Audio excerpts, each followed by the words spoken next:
Synopsis of the Aeneid, retold in prose. The journey of Aeneas and the legendary founding of Rome. Dr. Jorge Fimark Vidovich Lopez. Based on the epic poem of Publius Virgilius Maro. Clio Editions, 2026. Synopsis. After the destruction of Troy, a small band of survivors abandons the ruins of their homeland, carrying with them their gods, their memories, and the hope of finding a new land. At their head marches Aeneas, son of the goddess Venus and the aged Anchises, a Trojan warrior called to fulfill a mission that transcends his own existence. To lead his people to Italy and there establish the lineage from which, over the course of centuries, Rome will arise. The story begins as the Trojan fleet, after years of wandering, finally approaches the Italian shores. Juno, enemy of the Trojan people and fearful of the future power of their descendants, unleashes a storm that scatters the ships. Aeneas and part of his companions manage to take refuge on the African coast, near a city still under construction, Carthage. While the Trojans search for food and news of the missing, Venus intervenes to protect her son. In the guise of a huntress, she reveals to him the story of Dido, a Phoenician queen who fled Tyre following the murder of her husband Sychaeus. Dido has led her people to Africa and has begun to build a new city. Aeneas recognizes in her an experience akin to his own. Both have lost their homeland, both lead a community of exiles, and both must transform suffering into the foundation of a future. Received at the Carthaginian palace, Aeneas recounts the fall of Troy. He narrates the deception of the wooden horse, the unheeded warnings of Laocoon and Cassandra, the nocturnal entry of the Greek army, and the burning of the city. He recalls the death of King Priam at the hands of Pyrrhus and the apparition of Hector, who commands him to save the Trojan gods and find them a new dwelling place. Aeneas attempts to flee with his family. He carries Anchises upon his shoulders and leads his son Ascanius by the hand, while his wife Creusa follows them through the flames. During the confusion of the escape, however, Creusa vanishes. When Aeneas goes back to find her, he encounters only her shade.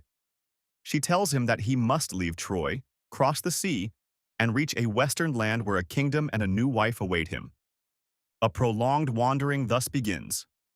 The Trojans first attempt to settle in Thrace, but discover the crime committed against Polydorus, son of Priam.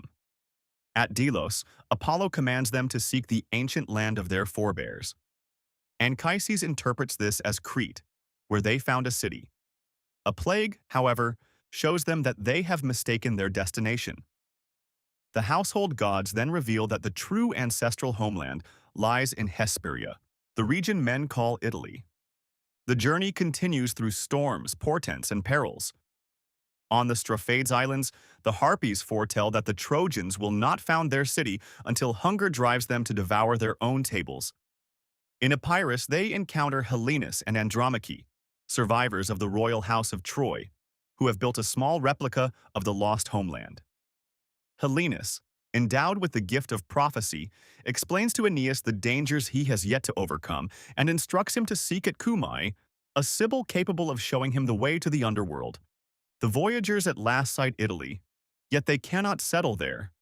They must sail around Sicily, escape Charybdis, and pass through the land of the Cyclopes. On those shores they rescue Achaemenides, a Greek abandoned by Ulysses, demonstrating that shared suffering can overcome even the hatred born of war.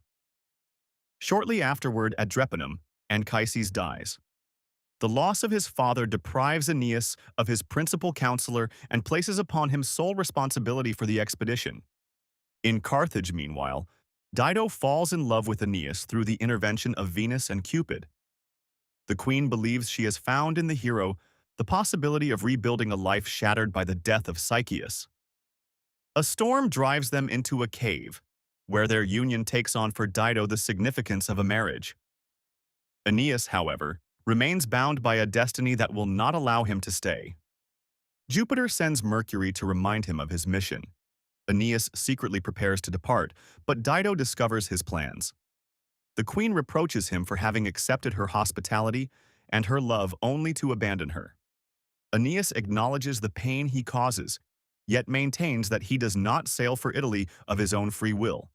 He obeys the gods and the future of his son. After the ships depart, Dido builds a pyre, curses Aeneas, and takes her own life. Her tragedy renders the Carthaginian love affair one of the most profound losses of the entire journey. The Trojans return to Sicily to celebrate the funeral games in honor of Anchises. Ship races, combat, athletic contests, and equestrian exercises allow the community to honor their dead and renew their bonds. But Juno stirs up a new danger. The women, weary of so many years at sea, set fire to the ships. Aeneas decides that the elderly, the exhausted women, and those who do not wish to continue shall remain in Sicily, while the strongest press on toward Italy. During the crossing, Palinurus, helmsman of the fleet, perishes, his sacrifice allowing the others to reach the shore. At Cumae, Aeneas meets the Sibyl and receives the instruction to seek the golden bough that will grant him entry into the kingdom of the dead. Before descending, he must bury Maecenas, a companion whose death has ritually contaminated the expedition. In the underworld, Aeneas contemplates the souls of the dead and the consequences of human actions. He encounters Dido, who turns away from him without answering his entreaties and recognizes many heroes of the Trojan War. He finally reaches the fields where Anchises dwells. There, his father shows him the souls destined to be reborn as the great figures of Roman history. Aeneas comes to understand that his mission consists not merely in finding refuge for a band of fugitives. His decisions form part of a future history of universal scope. Upon arriving in Laudium, the Trojans unknowingly fulfill the Harpy's prophecy. They use flatbreads as bases for their food and end up eating those very tables. They understand that they have reached the promised land. King Latinus receives them with measured prudence and acknowledges that the oracles destine his daughter Lavinia for a foreign husband.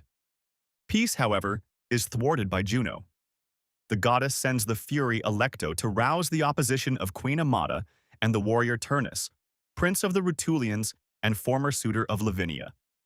An incident during a hunt causes the first deaths and turns mistrust into open war. Aeneas seeks allies and reaches the humble city of Evander, built upon the hills where Rome will one day rise. The aged king receives him in honor of the friendship he had maintained with Anchises and entrusts his son Pallas to his care. Aeneas also secures the support of the Etruscans, who require a foreign leader to wage war against Mezentius, a former tyrant driven out for his cruelty. Venus asks Vulcan to forge weapons for her son. Among them is a shield depicting future events in the history of Rome. Aeneas thus carries, still unaware of all its details, the image of the world that his struggle will make possible. During his absence, Turnus attacks the Trojan camp. Nisus and Euryalus attempt to slip through enemy lines to warn Aeneas, but the mission ends in the death of both young men. Their friendship and sacrifice stand as one of the most deeply moving expressions of loyalty in the entire work. When Aeneas returns with his allies, the war reaches its greatest intensity. Pallas fights with great valor, but falls at the hands of Turnus, who strips him of his sword belt and keeps it as a trophy.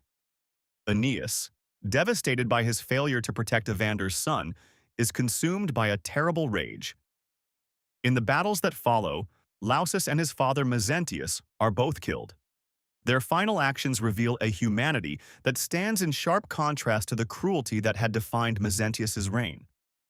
After the funeral rites for Pallas, the Latins debate the possibility of making peace.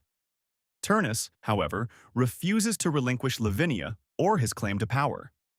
Camilla, the warrior queen of the Volscians, leads the Italian allies and fights with extraordinary courage until she is struck down by a spear. Her death deals a decisive blow to the Latin resistance. The war appears set to be resolved through single combat between Aeneas and Turnus. Both leaders agree to fight so as to spare further bloodshed, but Juturna, the sister of Turnus, intervenes to save him and brings about the breaking of the truce. Aeneas is wounded, though Venus heals him and enables him to return to battle. As the city comes under threat, Queen Amata believes Turnus has died and, overcome by despair, takes her own life. Turnus then understands that he can no longer avoid the confrontation. He abandons Juturna's chariot and presents himself before Aeneas. In the final duel, Turnus is brought down and appeals for mercy in his father's name. Aeneas hesitates and appears ready to spare him. Then, however, he catches sight of the sword belt that had belonged to Pallas, worn across Turnus's shoulder. The sight of the trophy rekindles his grief and his fury. Aeneas drives his sword into Turnus's chest, and with that death, Virgil's narrative comes to a close. The epilogue carries the story forward through later Roman tradition. Aeneas marries Lavinia and founds the city of Lavinium. Trojans and Latins begin to merge into a single people. After the hero's death or disappearance, Ascanius assumes the continuation of the line and founds Alba Longa. From the long dynasty of Alban kings will descend Rhea Silvia and the twins Romulus and Remus. In this way, the memory of Troy passes through generations until it flows into the legendary founding of Rome.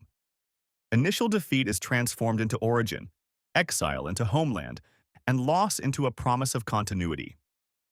Yet the future greatness does not erase the suffering of those who fell along the way.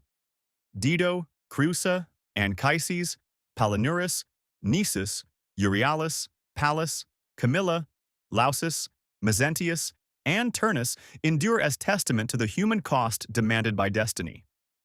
The Aeneid retold in prose renders Virgil's 12-book epic as a continuous, lucid, and accessible narrative, without sacrificing its tragic gravity or its fundamental questions. It is the story of a man compelled to set aside his personal desires in order to fulfill a mission, of a people seeking to be reborn from destruction, and of a future city whose greatness is built upon the memory of the defeated.